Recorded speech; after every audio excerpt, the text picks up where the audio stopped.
Lecture 2, Topic 1.4, Use of Significant Figures. Students, whenever we measure some quantity with the help of any instrument, in that measurement there are some accurately known digits and the first doubtful digit. They are known as significant figures. For example अगर हम कोई length measure करें with the help of metre rule जिसका least count dear students होता है 0.1 centimetre, तो इस measurement में स्टूडेंट्स डेसिमल के बाद सिर्फ और सिर्फ एक प्लेस की इंफॉर्मेशन ये डिवाइस दे सकता है। यानी सपोज कर लीजिए कि हमने जो मेजरमेंट ली using metre rule that comes out to be 8.5 centimetre. लेकिन अगर यही same measurement students vernier calliper से की जाए जिसका लीस्ट काउंट 10 गुना मीटर रूल से कम होता है यानी 0.01 सेंटीमीटर, तो कोई भी मेजरमेंट वर्नियर कैलिपर से ली जाएगी तो सेंटीमीटर में मेजर करते हुए हमें डेसिमल के बाद स्टूडेंट्स दो प्लेसेस के बारे में इंफॉर्मेशन मिलेगी। यानी यही 8.5 रीडिंग वर्नियर कैलिपर से मेजर करने में हमें जवाब मिलेगा 8.5। 5 के बाद वाला डिजिट भी हमें मिलेगा।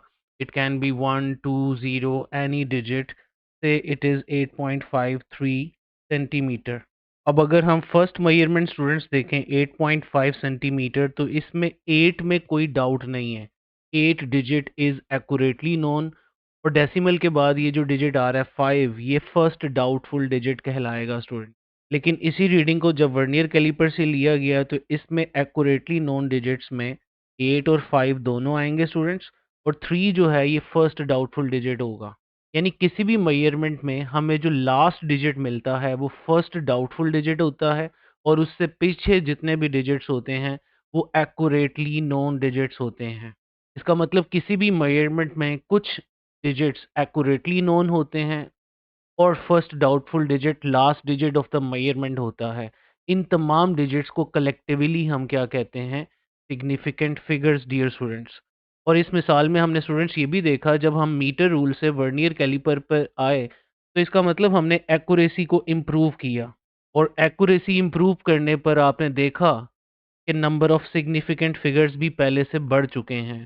पहली मेजरमेंट में students number of significant figures जो आ रहे हैं दे आर 2, 8 एंड 5, और दूसरी मेजरमेंट में जो नंबर ऑफ सिग्निफिकेंट फिगर्स आ रहे हैं स्टूडेंट्स दैट इज़ 3। तो यहाँ से पता चला कि अगर हमारी मेजरमेंट मोर एक्यूरेट होगी तो उसमें नंबर ऑफ सिग्निफिकेंट फिगर्स भी ज़्यादा आएंगे। इसका मतलब किसी भी मेजरमेंट की एक्यूरेसी को उसके नंबर ऑफ सिग्निफिकेंट फिगर्स की शक्ल में डिस्क्राइब किया जा सकता है। So I can say that accuracy of a measurement is directly proportional to the number of significant figures in that measurement.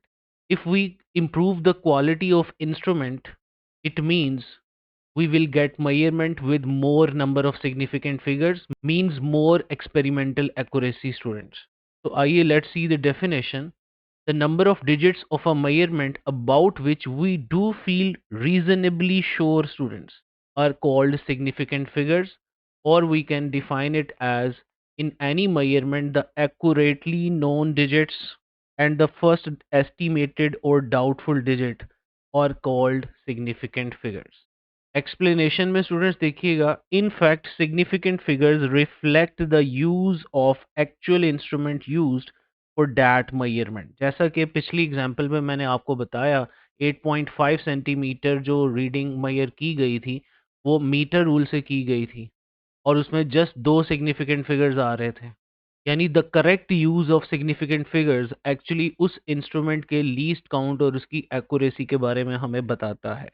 While using a calculator, the result of any calculation contains many digits after the decimal point. आपने students देखा होगा numerical solve करते हुए जब भी हम कोई values multiply divide करके आंसर निकालते हैं तो हमें एक लंबा सा आंसर मिल जाता है जो कि डेसिमल के बाद बहुत सारी प्लेसेस हमें दे रहा होता है। अब ये सारे डेसिमल पॉइंट्स के बाद आने वाले डिजिट्स सिग्निफिकेंट नहीं हो सकते। Therefore, the additional digits may mislead another person who uses those figures into believing them. Hence, they are to be rounded off to the correct number of significant figures. This can be done by keeping in view the uncertainty or the least count or the precision of the instrument students. यानी हमें किसी measurement में कितने significant figures मिलेंगे, ये depend करता है उस डिवाइस की प्रिसीजन पे, उस डिवाइस के लीस्ट काउंट पे। इंशाल्लाह नेक्स्ट वीडियो में हम प्रिसीजन एंड एक्यूरेसी भी पढ़ेंगे। तो लीस्ट काउंट ऑफ डिवाइस को प्रिसीजन भी कहते हैं student. While recording observations and also quoting results of any calculations to the correct number of significant figures। और यहाँ पे एक और बात बड़ी इंपॉर्टेंट है कि it is better to quote the result in scientific notation to avoid any ambiguity regarding the number of significant figures. आगे चलते हुए हम जब रूल्स पढ़ रहे होंगे सिग्निफिकेंट फिगर्स के, तो वहाँ पर मैं आपको बताऊंगा कि अगर हम अपने मेजरमेंट को शो करते हैं इन साइंटिफिक नोटेशन तो ये ज़्यादा बेहतर हो जाएगा सिग्निफिकेंट फिगर्स को शो करना। बाज़ किसी नंबर को होल नंबर में शो करने पर नंबर ऑफ सिग्निफिकेंट फिगर्स सही तरह से शो नहीं होते। इस चीज़ को आगे मैं रूल्स के अंदर एक्सप्लेन करूंगा स्टूडेंट्स। आइए एक एग्जांपल देखते हैं students. For example weighing the same object with different balances. अगर सपोज कीजिए मैंने एक ऑब्जेक्ट का वेट मेजर किया यूजिंग इलेक्ट्रॉनिक बैलेंस, तो जवाब आया मेरे पास 3.145 ग्राम प्लस माइनस 0.001 ग्राम।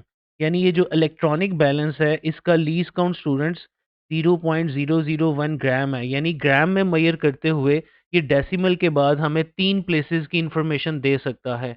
इसीलिए आप इसकी रीडिंग में देख रहे हैं डेसिमल के बाद 3 डिजिट्स आपको डिस्प्ले में मिल रहे हैं 145। लेकिन यही सेम मैथ्स जब लिवर बैलेंस से मेजर किया जाएगा, जिसका लीस्ट काउंट स्टूडेंट्स यहाँ पे 100 टाइम ज़्यादा है, यानी 0.1 ग्राम। यानी ये ग्राम में मेजर करते हुए हमें डेसिमल के बाद सिर्फ एक प्लेस के बारे में इंफॉर्मेशन दे सकता है स्टूडेंट्स। तो वही सेम रीडिंग जो हमें पहले मिल रही थी 3.145 विद इलेक्ट्रॉनिक बैलेंस, वही रीडिंग अब मिलेगी 3.1 विद लिवर बैलेंस। तो आप चेक कीजिए जो ऊपर वाली मेजरमेंट है बाय इलेक्ट्रॉनिक बैलेंस ये ज़्यादा एक्यूरेट है। और आप देख सकते हैं इसमें नंबर ऑफ सिग्निफिकेंट फिगर्स भी टोटल 4 बन रहे हैं। लेकिन इसी मेजरमेंट को जब हमने लिवर बैलेंस से मेजर किया तो इसके अंदर number of significant figures just 2 आ रहे हैं। इसलिए हम कहेंगे ये रीडिंग लेस एक्यूरेट है। इसका मतलब किसी भी डिवाइस का लीस्ट काउंट जितना छोटा होगा वो डेसिमल के बाद उतनी ज़्यादा प्लेसेस देगा। एज अ रिजल्ट वो हमारी मेजरमेंट में नंबर ऑफ सिग्निफिकेंट फिगर्स भी ज़्यादा देगा। It means if we improve the quality of instrument, as a result we get more and more number of significant figures showing more experimental accuracy of the result। Let's explain this. Usually the uncertainty plus minus 0.001 or plus minus zero point 0.1 gram is dropped, and it is understood that the number quoted has an uncertainty of at least 1 unit in the last digit। सारी बात है students, जो liver balance था उसका least count था 0.1 ग्राम। तो इसका last digit जो बनेगा वो डेसिमल के बाद पहली प्लेस होगी। तो इस प्लेस के अंदर सिर्फ 1 यूनिट का चेंज आ सकता है। ये 3.1 हो सकता है, 3.2 हो सकता है, या 3.3 हो सकता है। और इसी तरह इलेक्ट्रॉनिक बैलेंस से जो मेजरमेंट आई है इसका जो लास्ट डिजिट बनेगा वो डेसिमल की थर्ड प्लेस बनेगी। तो डेसिमल की थर्ड प्लेस का जो डिजिट है वो 1 यूनिट से चेंज हो सकता है। ये इस लाइन का मतलब बन रहा है students. All digits which are quoted are called significant figures। Proper use of significant figures ensures that we correctly represent the uncertainty of our measurements। For example, scientists immediately realized that the reported mass 3.145 gram is more accurate than a reported mass of 3.1 gram because the 3.145 gram contains more number of significant figures, indirectly showing the accuracy of the measurement। So we can conclude that as we improve the quality of our measuring instrument and techniques, we extend the result to more and more number of significant figures and correspondingly improve the experimental accuracy of the result students। यानी इस बात को हम यहाँ पे लिख सकते हैं, अगर हम लीस्ट काउंट ऑफ डिवाइस कम कर देते हैं, यानी ऐसा डिवाइस यूज़ करते हैं जिसका लीस्ट काउंट कम है, तो हमारी मेजरमेंट में आने वाले नंबर ऑफ सिग्निफिकेंट फिगर्स ये बढ़ जाएंगे स्टूडेंट्स। यानी ज़्यादा नंबर ऑफ सिग्निफिकेंट फिगर्स हमें मिलेंगे, और इसका इनडायरेक्टली मतलब ये होगा कि मेजरमेंट की जो एक्यूरेसी है वो भी ज़्यादा हो गई है। तो accuracy of a measurement is directly proportional to the number of significant figures in that measurement. Like students, after understanding the concept of significant figures, now we will discuss some rules. And the first rule is counting significant digits. मतलब इस rule में students हम ये देखेंगे कि जो भी एक नंबर या कोई मेजरमेंट हमें दी जाए, तो उस मेजरमेंट को देखने पर हम कैसे काउंट करेंगे कि इस मेजरमेंट में कितने नंबर ऑफ सिग्निफिकेंट फिगर्स पाए जाते हैं। तो पहले रूल में स्टूडेंट्स ये बात आती है कि all digits from 1 to 9 except zero, यानी नॉन ज़ीरो डिजिट्स, ये हमेशा सिग्निफिकेंट होते हैं स्टूडेंट्स। लेकिन ये जो ज़ीरो है स्टूडेंट्स, ये कभी सिग्निफिकेंट हो भी सकता है और कभी नहीं भी हो सकता। अब किन केसेस में ज़ीरोज़ को हम सिग्निफिकेंट लेंगे और कब सिग्निफिकेंट नहीं लेंगे, आइए ये बात करते हैं। इसमें मज़ीद जो पहला रूल आता है, that is a zero between two significant figures is itself significant. यानी कभी आप देखें किसी मेजरमेंट में जो ज़ीरो आ रहा है, that is lying in between two significant figures. For example 2005, इसमें आप देख रहे हैं 5 तो सिग्निफिकेंट है ही है और 2 भी सिग्निफिकेंट है, लेकिन ये दोनों ज़ीरो 2 और 5 के इन बिटवीन आ रहे हैं, तो ये भी सिग्निफिकेंट होंगे। इसी चीज़ को आप ऐसे भी कुछ लिख सकते हो, 8.002, इसमें भी आप ये दोनों ज़ीरो देख रहे हैं, ये 2 और 8 के दरमियान आ रहे हैं, तो ये भी सिग्निफिकेंट होंगे स्टूडेंट्स। यानी कभी भी किसी मेजरमेंट में ज़ीरोज़ आपको 2 सिग्निफिकेंट फिगर्स के दरमियान नज़र आएँगे, तो वो सिग्निफिकेंट कंसिडर होंगे। Next is now zeros to the left. Next is zeros to the left of, ये ऑफ बनेगा, मोस्ट नहीं है। Of significant figure are not significant. यानी कोई जीरो अगर किसी डिजिट की लेफ्ट साइड पे लिखा हुआ है, तो स्टूडेंट्स उसका कोई मकसद नहीं है, उसकी कोई सिग्निफिकेंस नहीं है। जैसा कि आप ये नंबर देख सकते हैं 0.00467 में, ये सारे ज़ीरो इनसिग्निफिकेंट होंगे। तो जहाँ ज़ीरो इनसिग्निफिकेंट होगा वहाँ मैं क्रॉस लगा दिया करूँगा, और जहाँ वो सिग्निफिकेंट होगा वहाँ हम टिक मार्क कर देंगे। तो 7, 6 एंड 4 तो सिग्निफिकेंट थे ही। तो एज अ रिजल्ट इसके अंदर टोटल 3 सिग्निफिकेंट फिगर्स आए। इसी तरह आगे एक नंबर लिखा हुआ है 002.59, तो इसमें ये ज़ीरो इनसिग्निफिकेंट होगा क्योंकि ये 2 की लेफ्ट साइड पे आ रहा है, और 2, 5 और 9 ये तो सिग्निफिकेंट रहेंगे। तो इसमें भी टोटल 3 सिग्निफिकेंट फिगर्स बनेंगे। तो किसी भी मेजरमेंट में अगर zeros left side of a significant figure आ रहे हैं, तो वो सिग्निफिकेंट कंसिडर नहीं होते। अगला रूल आता है स्टूडेंट्स, अगर यही zeros right of a significant figure आ जाएँ, right of a significant figure, तो स्टूडेंट्स ये सिग्निफिकेंट हो भी सकते हैं और नहीं भी हो सकते। इसके अगर आप सब पार्ट्स बना लें तो वो ज़्यादा बेहतर रहेगा। यानी इसी के अंदर स्टूडेंट्स, अब पहली बात ये है, अगर ये जो ज़ीरो है ये right side of a digit आ रहा है, लेकिन इन डेसिमल फ्रैक्शन अगर आ रहा है, तो ये हमेशा सिग्निफिकेंट कंसिडर होगा स्टूडेंट्स, इन डेसिमल फ्रैक्शन। अब इसकी वजह क्या है? सारी बात है, डेसिमल के बाद आने वाले जो ज़ीरोज़ होते हैं, वो हमें least count of that instrument के बारे में इंफॉर्मेशन देते हैं। जैसा कि ये नंबर आप देख सकते हो 7.4000, इसमें आप, यहाँ आप ये नंबर देख लीजिए 3.570। इन दोनों नंबर्स में तमाम ज़ीरोज़ जो हैं ये सिग्निफिकेंट होंगे स्टूडेंट्स, क्योंकि स्टूडेंट्स जब डेसिमल के अंदर राइट साइड पे ज़ीरोज़ आते हैं, तो वो लीस्ट काउंट के बारे में इंफॉर्मेशन देते हैं। यानी आप चेक कर सकते हैं 3.570 में हमें 3 प्लेसेस मिल रही हैं आफ्टर डेसिमल, और 7.4000 में 4 प्लेसेस मिल रही हैं आफ्टर डेसिमल। इसका मतलब 7.4000 वाली रीडिंग ज़्यादा एक्यूरेट होगी एज़ कम्पेयर टू 3.570। तो याद रहे, ज़ीरो अगर right side of a digit आ रहा है इन डेसिमल फ्रैक्शन, तो वो एक्यूरेसी ऑफ द मेजरमेंट को शो करेगा according to the least count of the device. इसीलिए इस ज़ीरो को हम सिग्निफिकेंट लेंगे। नेक्स्ट स्टूडेंट्स, यही ज़ीरो होल नंबर के अंदर भी तो right side of a significant figure आ सकता है, जैसा कि ये आप देख सकते हैं 8000 केजी। यानी इस 8000 केजी में ये जो नंबर है 8000 केजी, इसमें तीनों ज़ीरो आप देख सकते हैं ये 8 की राइट साइड पे आ रहे हैं, और ये डेसिमल फ्रैक्शन में मौजूद नहीं है। डेसिमल 8000 का यहाँ पे होगा, ये डेसिमल से पहले आ रहे हैं। We need to count the number of significant figures depending on the least count of the device or precision of the device.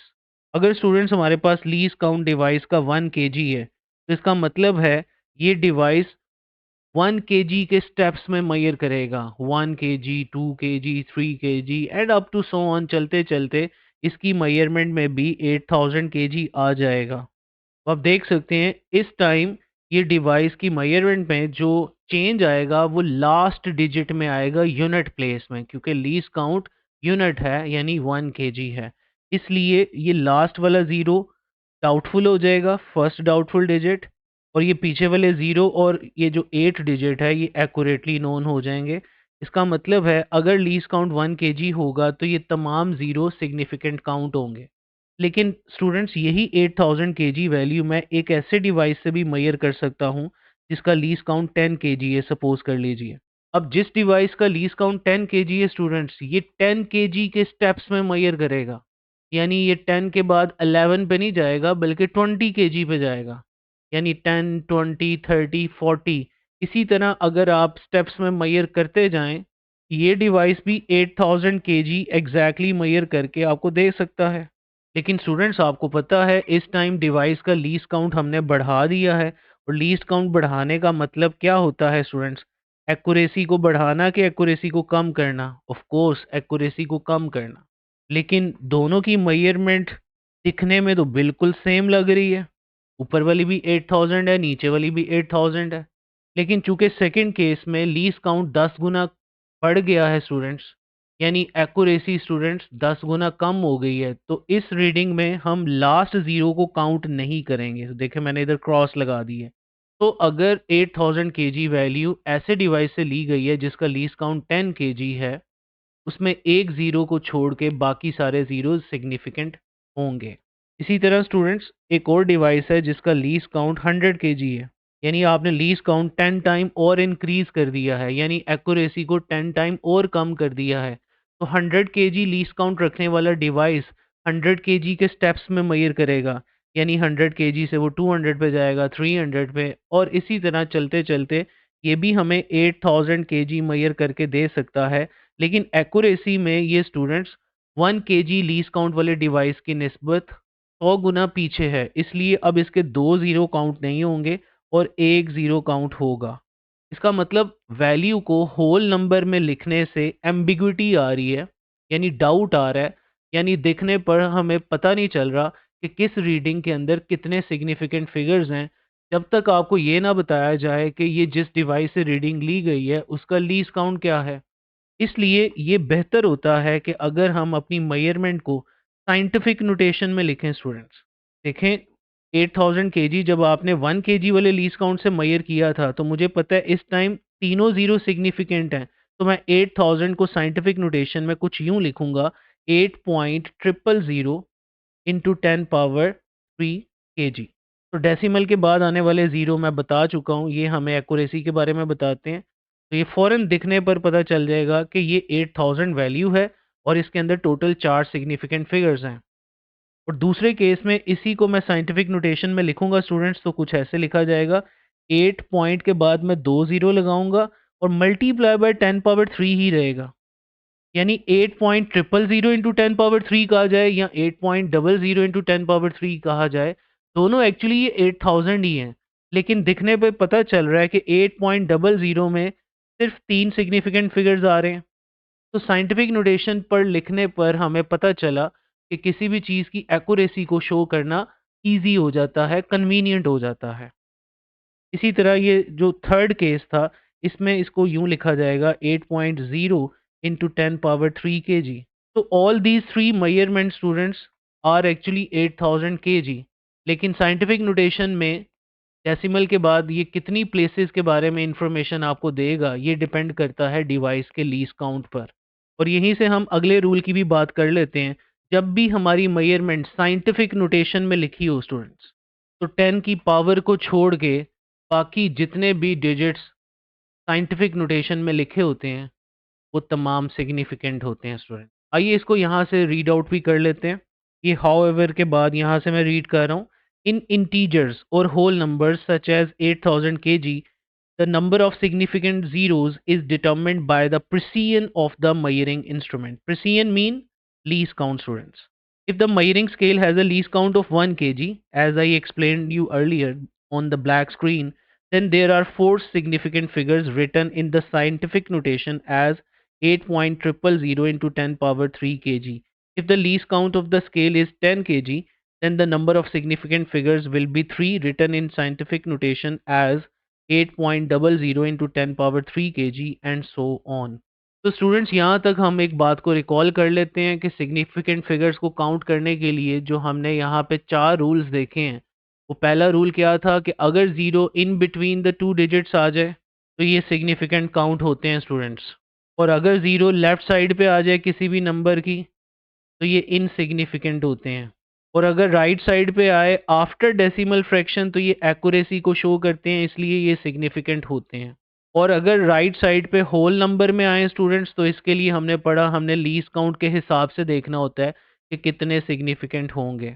और लास्ट रूल स्टूडेंट्स ये है आपके सामने कि when a measurement is recorded in scientific notation और standard form, the figures other than the powers of 10 are significant figures. For example, a measurement recorded as 8.70 into 10 power 4 kg, ये आप देख सकते हैं, ये नंबर जो है इसमें 10 को आपने छोड़ देना है, बाकी जो पीछे ये नंबर लिखा हुआ है 8.70, इसमें 0 सिग्निफिकेंट होगा, 7 भी सिग्निफिकेंट होगा और 8 भी, तो टोटल 3 सिग्निफिकेंट फिगर्स इसमें स्टूडेंट्स पाए जाएंगे।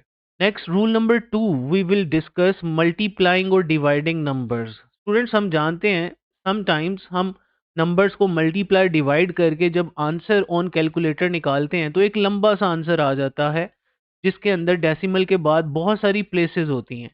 अब मल्टीप्लाई डिवाइड करने पर ऑन कैलकुलेटर ये तो नहीं हो सकता कि रीडिंग्स जो हैं वो ज़्यादा एक्यूरेट हो गई हैं बगैर किसी एक्सपेरिमेंटल एक्यूरेसी को इम्प्रूव किए। खाली कैलकुलेशन से तो कोई चीज़ इम्प्रूव नहीं हो सकती एक्यूरेसी में। इसका मतलब जब भी हम 2, 3, 4, 5 नंबर्स को मल्टीप्लाई डिवाइड करके कैलकुलेटर पर एक आंसर लेंगे तो उस आंसर के अंदर भी कम से कम उतने सिग्निफिकेंट फिगर्स होने चाहिए जितने हमारे लीस्ट एक्यूरेट फैक्टर के अंदर मौजूद हैं। लीस्ट एक्यूरेट फैक्टर का क्या मतलब है? जिन नंबर्स को आपने मल्टीप्लाई किया है उनमें कोई ऐसा नंबर होगा ना जिसके अंदर least number of significant figures पाए जाएंगे। अगर हमारे नंबर्स में least number of significant figures वाला डिजिट जो होगा वो 3 डिजिट्स रख रहा होगा तो हमारा फाइनल आंसर भी 3 तक राउंड ऑफ होना चाहिए। अगर हमारे नंबर्स का least number of significant figures 2 होंगे तो अब हमारे फाइनल आंसर को भी 2 सिग्निफिकेंट फिगर्स तक राउंड ऑफ करना पड़ेगा। आइए एग्जांपल देखते हैं। स्टूडेंट्स, ये स्क्रीन पर आपके एग्जांपल नज़र आ रही है जिसमें हम एक नंबर है 5.348 इंटू 10 पावर -2 और दूसरा नंबर है 3.64 इंटू 10 पावर 4। ये दोनों मल्टीप्लाई हो रहे हैं ऊपर न्यूमरेटर में और इनका आंसर डिवाइड हो रहा है 1.336 पे। तो पहला नंबर देखें, इसमें number of significant figures total 4 आ रहे हैं स्टूडेंट्स। दूसरे नंबर में 3 आ रहे हैं और नीचे वाले नंबर में भी टोटल 4 हैं। तो least number of significant figures हमारे नंबर्स जिन्हें हमने मल्टीप्लाई और डिवाइड की है वो 3 बने। अब कैलकुलेटर ने हमें ये एक लंबा सा आंसर दिया है तो इस आंसर में भी हम 3 सिग्निफिकेंट फिगर्स तक राउंड ऑफ कर देंगे, यानी 1, 4, 5, ये 3 सिग्निफिकेंट फिगर्स पूरे हो गए। 7 को हम ड्रॉप करेंगे और ये 5 क्या बन जाएगा, 6। तो इसी रिजल्ट को अब हम लिख देंगे राउंड ऑफ करके 1.46 इंटू 10 पावर 3। अब राउंड ऑफ कैसे करते हैं आगे चलते हुए अभी मैं आपको बताता हूँ rounding off rules. So as a rule, we can say that keep a number of significant figures in the product or quotient. Product, dear students, दो चीज़ों को मल्टीप्लाई करके जो रिजल्ट आता है उसे प्रोडक्ट कहते हैं, और क्वोशंट दो चीज़ों को डिवाइड करके जो जवाब आता है उसे क्वोशंट कहते हैं। Not more than that contained in the least accurate factor. Least accurate factor का मतलब क्या है? वो फैक्टर जिसके अंदर least number of significant figures पाए जाएंगे। That is the factor containing the least number of significant figures. अब नीचे यहाँ लिखा गया है as the factor 3.64 into 10 power 4, the least accurate in the above calculation has 3 significant figures. The answer should be written to 3 significant figures only. The other figures are insignificant and should be deleted. So final answer should be 1.46 into 10 power 3, जो कि मैंने आपको ऊपर यहाँ पे पहले ही लिख दिया था. I hope you get it students. इसको एक और मिसाल से समझते हैं. सपोज आपको एमसीक्यू आ जाता है 1.2 मल्टीप्लाई बाय 1.2. इसके चार ऑप्शंस मैं आपको दे देता हूँ. 1.4, 1.44, 1.45, 1.444. तो अगर आप कैलकुलेटर पे 1.2 को 1.2 से मल्टीप्लाई करें स्टूडेंट्स, तो जवाब आता है 1.44. अब जिन नंबर्स को हमने मल्टीप्लाई किया है दोनों के अंदर जो सिग्निफिकेंट फिगर्स की तादाद है वो 2 है स्टूडेंट्स. तो अब हमारे फाइनल आंसर में भी दो सिग्निफिकेंट फिगर्स होने चाहिए, दो से ज़्यादा नहीं होने चाहिए. तो अब हम लास्ट डिजिट को ड्रॉप कर देंगे तो आंसर आ जाएगा 1.4. तो right option would be alpha 1.4. Next last rule है इसका स्टूडेंट्स. नेक्स्ट स्टूडेंट्स हम बात करेंगे राउंडिंग ऑफ रूल्स के लिए. There are three rounding off rules students. While deleting the figures these rules should be considered. पहला रूल है, अगर आप जिस डिजिट को ड्रॉप कर रहे हो वो अगर 5 से छोटा है, लेस देन 5 है, then last digit retain should be remain unchanged. यानी जिस डिजिट को आप ड्रॉप कर रहे हो उसका पिछला डिजिट जो है वो एज इट इज रहेगा, उसमें कोई +1 हम नहीं करेंगे. लेकिन अगर आपका ड्रॉप डिजिट ग्रेटर देन 5 है, मोर देन 5 है, then digit to be retained is increased by 1 students. जैसा कि मैं अभी आपको एग्जांपल देता हूँ. सपोज कीजिए मेरे पास एक रीडिंग है 8.54. अब इस रीडिंग को हमने फर्स्ट डेसिमल प्लेस तक अगर राउंड ऑफ करना है, यानी इस प्लेस तक राउंड ऑफ करना है, तो आप इस प्लेस से अगला डिजिट देखो, जो लास्ट डिजिट है that is 4, and this 4 is less than 5. इसलिए इस 4 को जब हम ड्रॉप करेंगे तो जो पिछला डिजिट रिटेन करेंगे 5, वो एज इट इज रहेगा 8.5. लेकिन स्टूडेंट्स अगर ये नंबर ऐसे होता 8.56 होता, तो तब अगर आप इसे राउंड ऑफ करते फर्स्ट डेसिमल प्लेस तक, तो अब आपको 6 को ड्रॉप करना पड़ना था. और 6 जो है स्टूडेंट्स इस टाइम ग्रेटर देन 5 है, मोर देन 5 है. यानी अब जो previous digit to be retain होगा उसमें आप एक ऐड कर दोगे, यानी ये बन जाएगा 8.6. यानी ये जो पिछला डिजिट था 5, इसमें आपने एक ऐड कर दिया. ये तब करना है ऐड जब ड्रॉप डिजिट ग्रेटर देन 5 हो. आइए अब थर्ड रूल देखते हैं राउंडिंग ऑफ का स्टूडेंट्स.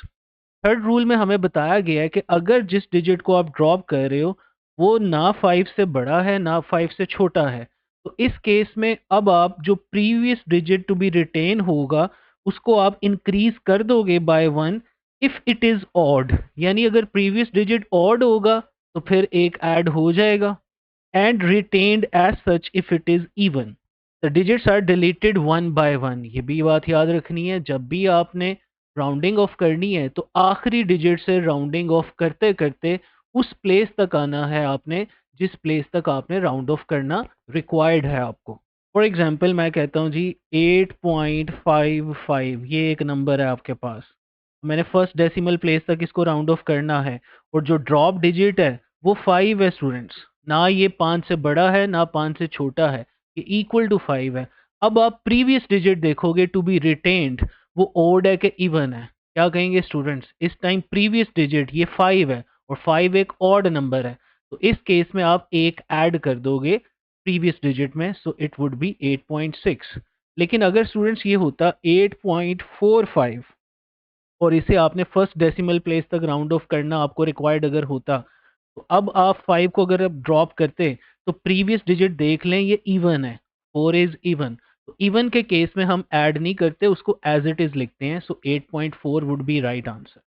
तो ये तीन रूल्स याद रखिएगा. अगर जिस डिजिट को आप ड्रॉप कर रहे हो वो 5 से बड़ा है तो प्रीवियस डिजिट में एक ऐड हो जाएगा. अगर वो 5 से छोटा है तो पिछला डिजिट वैसे ही रहेगा. अगर वो 5 है तो पिछले डिजिट में एक ऐड करेंगे अगर वो ऑड है पिछला डिजिट, और ऐड नहीं करेंगे अगर पिछला डिजिट इवन है.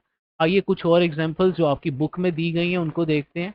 43.75, इन तमाम एग्जांपल्स में हमने नंबर्स को फर्स्ट डेसिमल प्लेस तक राउंड ऑफ करना है स्टूडेंट्स. तो इसमें मैं 5 को जब ड्रॉप करूंगा तो यहाँ पे थर्ड वाला रूल लगेगा स्टूडेंट्स.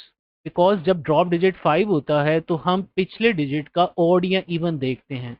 इस टाइम पिछला डिजिट स्टूडेंट 7 है विच इज़ ऑड, इसलिए इसमें एक ऐड करके ये 8 हो जाएगा, तो it would be rounded off as 43.8।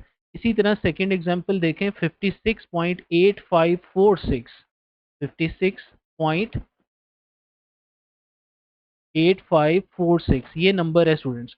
इसको हमने फर्स्ट डेसिमल प्लेस तक राउंड ऑफ करके लाना है, लेकिन rounding off step by step करनी है फ्रॉम द लास्ट डिजिट। यानी सबसे पहले मैं इस 6 को ड्रॉप करूंगा, तो प्रीवियस डिजिट 4 है स्टूडेंट, 6 के प्रीवियस 4 है तो 4 में एक ऐड हो जाएगा, ओके ये 5 बन जाएगा। फिर मैं इस 5 को ड्रॉप करूंगा, तो फिर थर्ड रूल लगेगा जिसमें हमने ऑड और इवन देखना होता है। अब 5 को ड्रॉप करने पे पिछला डिजिट 5 है विच इज़ ऑड, तो इसमें एक ऐड करके 6 बन गया। फिर 6 को आप मज़ीद ड्रॉप करोगे तो 6 इज़ ग्रेटर देन 5, तो पिछला डिजिट जो है 8, इसमें डेफिनेटली 1 ऐड हो जाएगा, तो 56.9 ये बनेगा राउंड ऑफ करने के बाद। I hope you get it. So 56.8546 is rounded off as 56.9. Next student, 73.650 is rounded off as 73.6। देखें जी, इसमें पहले आप जीरो को ड्रॉप करोगे, जीरो को ड्रॉप करने पे जो पिछला डिजिट 5 है वो वैसे ही रहेगा। फिर आप इस 5 को ड्रॉप करोगे, जब 5 ड्रॉप होगा तो पिछला डिजिट आपने ऑड इवन देखना होता है। अब पिछला डिजिट इवन है 6, तो ये ऐसे ही रहेगा, यानी इसमें ऐड नहीं किया जाएगा, तो answer would be 73.6। Next example है 64.350 इज राउंडेड ऑफ एज 64.4। इसमें आप जीरो को पहले ड्रॉप करोगे, 5 एज इट इज रहेगा। फिर 5 को ड्रॉप करने पे पिछला डिजिट ऑड इवन देखना होता है, और इस टाइम 5 के प्रीवियस जो डिजिट है that is 3 which is odd, और ऑड के केस में हम ऐड करते हैं, लिहाजा 3 4 बन जाएगा। तो 64.4 इज राइट आंसर। तो this is the limitation of significant figures. Next students, last rule है एडिंग और सब्ट्रैक्टिंग नंबर्स।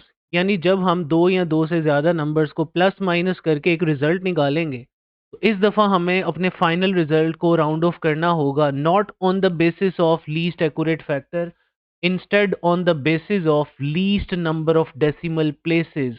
यानी जिन नंबर्स को प्लस माइनस आपने किया होगा उसमें कोई ऐसा नंबर होगा जिसके अंदर जो डेसिमल प्लेस आ रही है वो लीस्ट है, यानी कोई नंबर है उसके अंदर 4 प्लेसेस आ रही हैं आफ्टर डेसिमल, कोई नंबर में 2 आ रही हैं, कोई नंबर में 1 आ रही है, तो इसमें लीस्ट बनेगा फिर 1। तो हमारे फाइनल आंसर में भी फिर डेसिमल प्लेस क्या होनी चाहिए, 1। यानी the number of decimal places retained in the final answer should be equal to the smallest number of decimal places in any of the quantities being added और subtracted. यानी आपने जिन क्वांटिटीज को add या सब्ट्रैक्ट किया है, उन quantities में से जिस क्वांटिटी के number of decimal places least होंगे, हम अपने फाइनल आंसर में भी उतने ही प्लेसेस शो करेंगे स्टूडेंट्स, बाकी प्लेसेस को डिलीट कर देंगे। In this case, the number of significant figures is not important as we discussed in the rule of multiplying and dividing numbers. It is the position of decimal that matters. For example, यहाँ पे देखें students, हमने ये तीन numbers add किए हैं, 72.1, 3.42 and 0.002। Add करके answer आ रहा है 75.532 स्टूडेंट्स, ये आंसर आ रहा है। अब आप देखें जो हमारा पहला नंबर है 72.1, ये हमें डेसिमल के बाद सिर्फ एक प्लेस दे रहा है, और 3.42 ये हमें डेसिमल के बाद दो प्लेसेस दे रहा है, और 0.002 ये डेसिमल के बाद हमें तीन प्लेसेस दे रहा है। तो least number of decimal places फिर 72.1 की हुई ना स्टूडेंट्स। तो अब हमारे फाइनल आंसर में भी सिर्फ एक ही डेसिमल प्लेस होनी चाहिए, इसलिए डेसिमल के बाद आने वाला ये जो 3 और 2 डिजिट्स हैं इनको हम ड्रॉप कर देंगे और आंसर बन जाएगा 75.5। इसी तरह एक और एग्जांपल देखिए डियर स्टूडेंट्स, 2.7543, इसमें चार डेसिमल प्लेसेस हमें मिल रही हैं। फिर 4.10 है, इसमें दो मिल रही हैं प्लेसेस, और 1.273 में हमें तीन प्लेसेस मिल रही हैं आफ्टर डेसिमल। तो तीनों नंबर्स को देखा जाए तो हमें लीस्ट जो प्लेसेस दे रहा है वो 4.10 दे रहा है। तो अब हमारे फाइनल आंसर में भी डेसिमल के बाद कम से कम दो प्लेसेस होनी चाहिए। तो इस दफ़ा हम 3 को भी ड्रॉप कर देंगे, तो 7 एज इट इज़ रहेगा। फिर 7 को ड्रॉप करेंगे तो ये 2 जो है ये 3 बन जाएगा, तो आंसर वुड बी 8.13। इसी को नीचे मैंने यहाँ एक्सप्लेन किया है। In case A the number 72.1 has the smallest decimal places, thus the answer is rounded off to the same position which is 1075.5 meter. In case B, the number 4.10 has the smallest number of decimal places, and hence the answer is rounded off to the same decimal position which is then 8.13 meter. Now at last we will discuss limitations of significant figures. Significant figures deal with only one source of uncertainties, और वो one source of uncertainties क्या था students? वो device की limitation थी which was least count of the device, जिसे हमने absolute uncertainty students कहा था। यानी यहाँ पर हमने जो अनसर्टेनिटीज सॉल्व की हैं उसमें जस्ट हमने डिवाइस की लिमिटेशन को देखा है। हालांकि रियल एक्सपेरिमेंटल जो अनसर्टेनिटीज होंगी उसमें और कोई कॉन्ट्रीब्यूशंस भी आ सकती हैं, जिसमें कोई पर्सनल एरर भी आ सकता है और कुछ हिडन सिस्टमैटिक एरर्स हो सकते हैं जिनका आपको पता नहीं है। So this is the limitations of significant figures. Let's read it out. Significant figures deal with only one source of uncertainties that inherent का मतलब ये least count ही है students इसका, in reading the scale. Real experimental uncertainties have many contributions, including personal errors and sometimes hidden systematic errors. One cannot do better than that what the scale reading allows, but the total uncertainty may well be more than what the significant figure of the measurements would suggest. तो this is all about the use of significant figures. अगर आपको ये video पसंद आई है तो इसको like करें, share करें, और अगर मेरे चैनल पे न्यू है तो इसे सब्सक्राइब करें। थैंक यू, जज़ाकल्लाह, अल्लाह हाफ़िज़।